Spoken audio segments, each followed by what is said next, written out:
Right now at noon, the longest running firefighters memorial in the state of Kansas takes place. And temperatures warming up, skies mostly clear, showers and storms off to our west, and of course, it's getting windy. We'll have a look at that forecast for you coming up. Plus, a Carl Junction car show is raising money for Christmas presents. The 4 states' most watched news starts now. An assault in Dunaweg leaves one man in the hospital and the other in custody. This is KOAM News at noon. I'm Elise Snowy. Now, Saturday afternoon, authorities received reports of an assault. As first responders arrived to the 700 block of Patterson, they discovered a 25-year-old male suffering stab wounds to his thigh and abdomen. The victim was rushed priority to a Joplin area hospital where he is expected to survive. The suspect fled a few blocks away from the residence and was cooperating with authorities. He was taken into custody without incident and transported to the Jasper County Jail pending charges of assault. Authorities say this was an isolated incident and there is no threat to the public. Well, a serious crash involving an SUV and a van near Baxter Springs claims the life of a Columbus man. It happened Saturday afternoon when a Ford SUV failed to stop at an intersection and then was struck by the westbound van. Now, the passenger of the SUV, 36-year-old Matthew Atkinson, died on the scene. The driver, 35-year-old Marianne Atkinson, suffered serious injuries and was transported to an area hospital. The driver of the van and 4 passengers all sustained minor injuries. The male SUV passenger was the only one reported to not be wearing a seatbelt. Well, just after 8:30 p.m. Saturday night, first responders arrived on scene to an accident involving a motorized bicycle and SUV. 21-year-old David Bachman was operating the bicycle in the driving lane on I-49 near Jasper. The SUV struck the bicycle from behind and Bachman was pronounced dead on scene. The driver of the SUV sustained no injuries. Now let's check in with Chris Warner for a look at the forecast. We're going to start with a quick look outside our camera, or not our camera, sorry. This is the MoDOT camera, 20th and Rangeline in Joplin.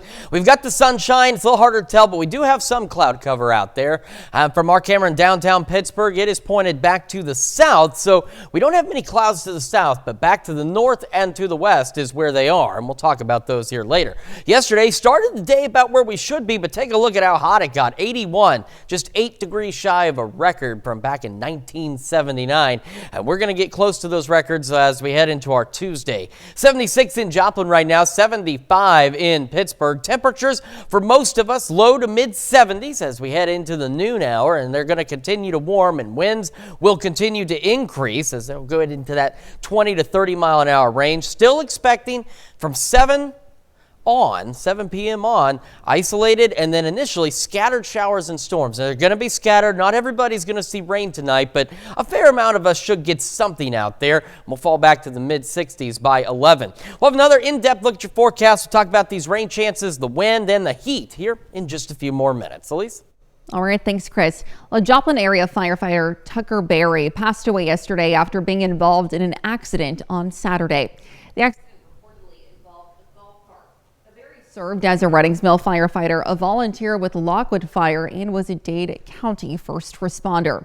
Now, Dade County 911 released a statement following Barry's passing, saying in part, quote, "We are so saddened to learn that Tucker did not survive. He was truly one of a kind. In true Tucker fashion, he will continue to serve others since he was an organ donor. Please pray for his family and his brothers and sisters with Reddings Mill, Lockwood Fire Protection District, and Dade County first responders." A 37-year-old tradition of honoring local and national firefighters that have died in the line of duty took place in Girard, Kansas yesterday afternoon.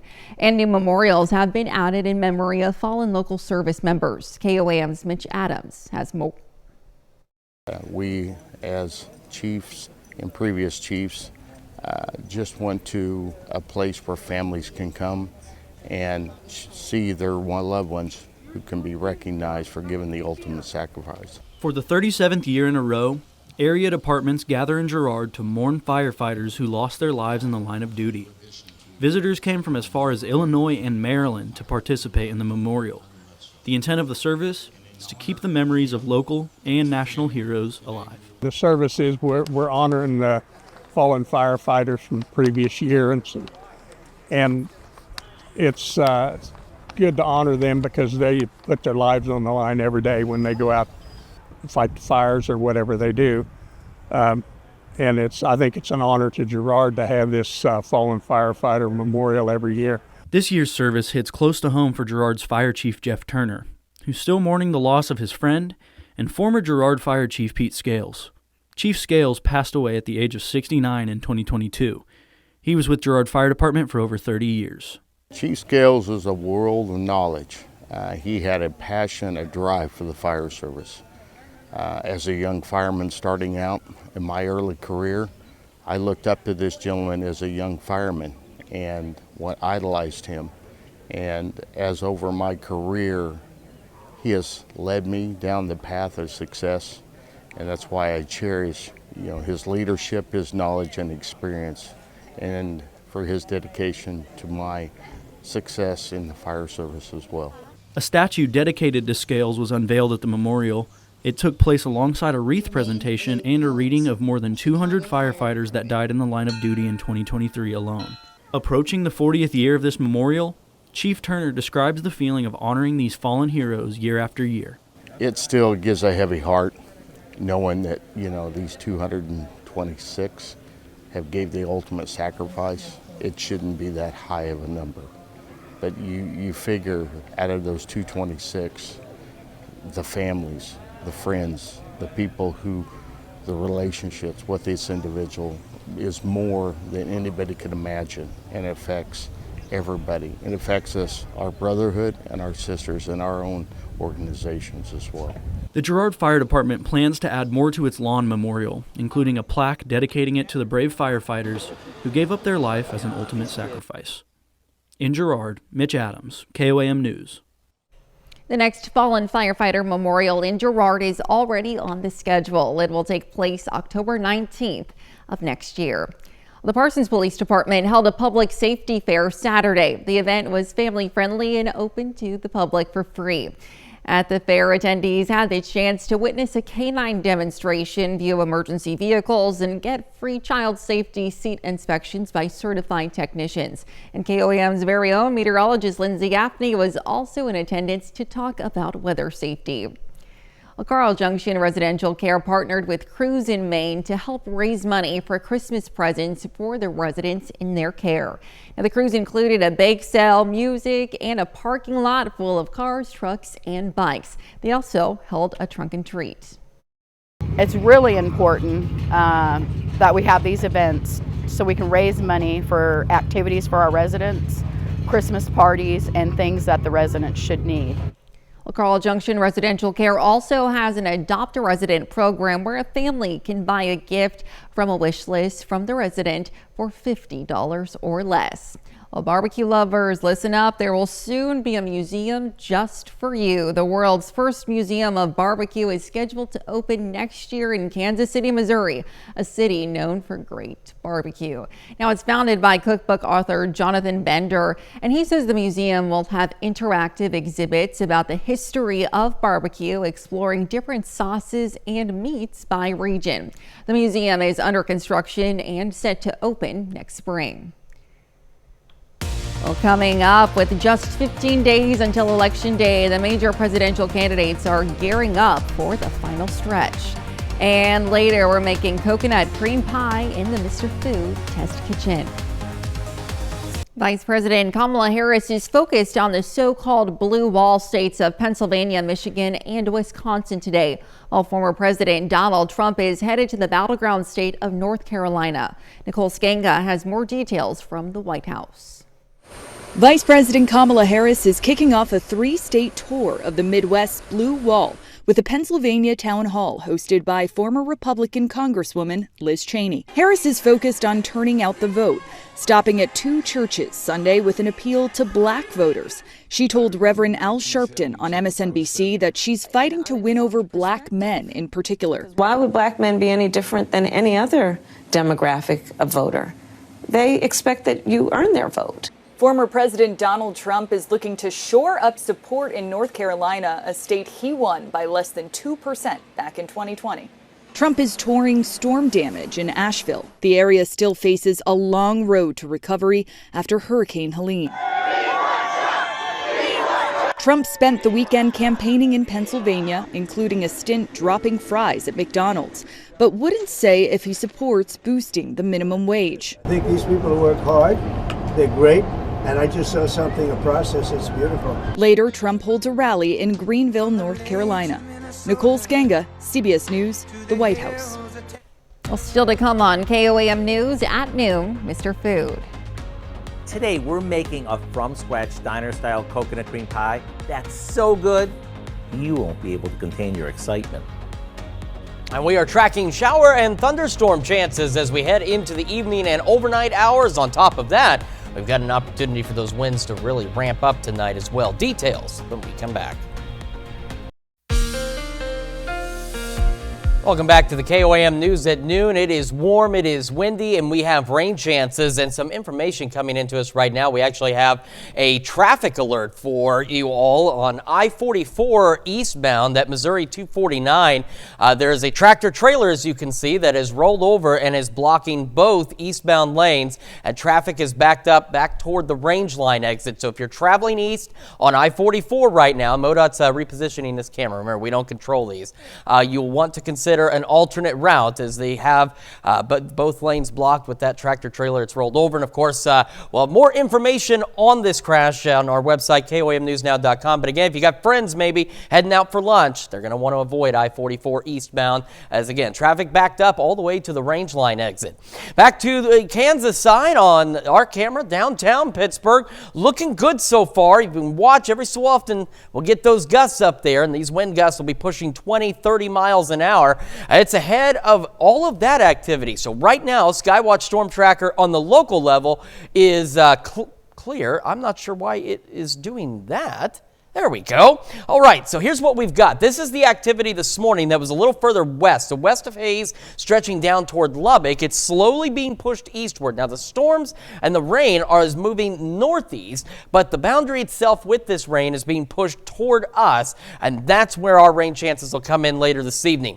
As we head through the rest of the afternoon, similar to what we saw a few days ago or last week with those winds, 10, 20 mile an hour wind gusts in this zone, and then if you head a little further further west, you'll get into that 20 to 30 mile an hour range. Now, as we head late tonight, everybody's going to get in on these gusty winds. This is not thunderstorm associated wind. In fact, the thunderstorms we're expecting tonight, not expected to be strong or severe whatsoever, but non-thunderstorm winds will be gusting upwards of 40 miles an hour in some cases, and it's not going to be confined to just one section of our area. It's going to be widespread gusty winds out there, so do be aware and do keep that in mind. And it will be breezy once again as we head into our Tuesday before we get a little pause in activity ahead of another boundary on Wednesday that not only is going to have gusty north winds with it, but is also going to bring us very slightly cooler temperatures. So for the rest of this afternoon, we're going to have a wave of clouds from that activity off to our southwest that'll push through. Nothing is expected out of that. And then later this evening, again, after about 7,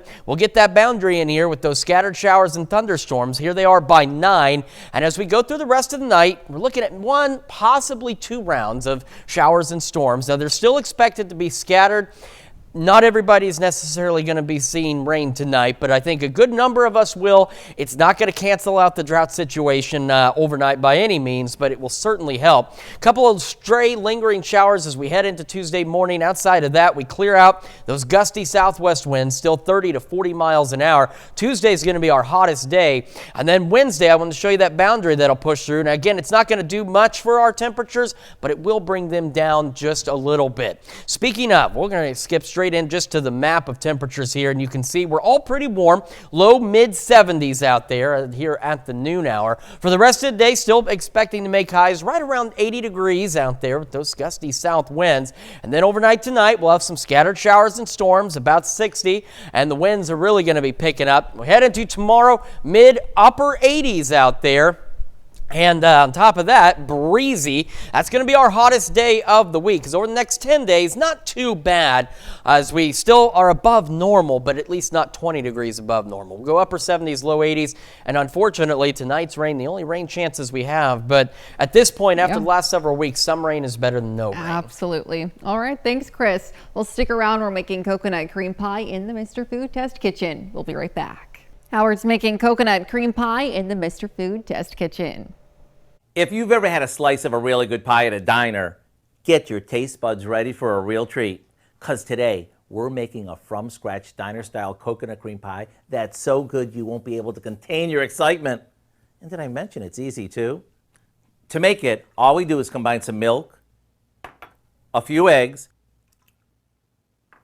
a good amount of coconut, and some sugar in a saucepan. That's the stuff that's going to make this pie crazy delicious. To that, we add a bit of flour, butter, vanilla, a pinch of salt, and we cook this over medium heat until it thickens up.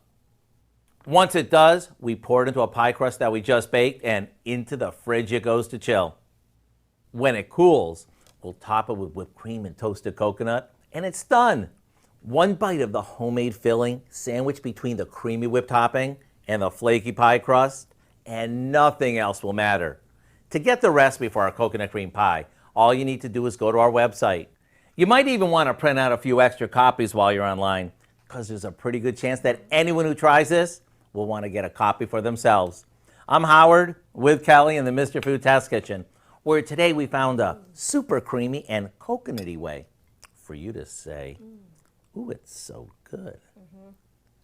You can find this recipe on KOAMnewsnow.com. Now here's a look at the 4-state market prices. All right, a quick reminder of the traffic alert we have for your lunch hour this afternoon. There's an overturned tractor trailer, I-44 eastbound near exit 11. So this is over by Flying J and Quick Trip. Eastbound traffic, both lanes is completely blocked. On the other side of your screen, you can see the MoDOT camera from I-44 at exit 8 at Rangeline. Traffic is backed up to that point and beyond, so avoid I-44 eastbound if you can. As for the rest of tonight, scattered showers and storms later this evening, winds increasing. Temperatures increasing tomorrow, and then back to the upper 70s, low 80s as we head into the weekend. All right, thanks, Chris. And Dow, what do you have for us later on? Lots coming up at 5. For starters, a new report finds patients with cancer have higher debt and lower credit scores than people without cancer. We're going to take a look at why financial security should be a priority in cancer care. Plus, how the city of Joplin plans to make progress on the Pennsylvania Bridge and Viaduct that's been closed for roughly 5 years due to safety concerns. And MoDOT discusses its winter operations. We're going to have what you need to know about staying safe on Missouri's roads this winter season. Those stories, a lot more, of course, it's coming up today. KOAM News at 5. Absolutely. Thank you, Down. That's the news for now. Thank you for joining us.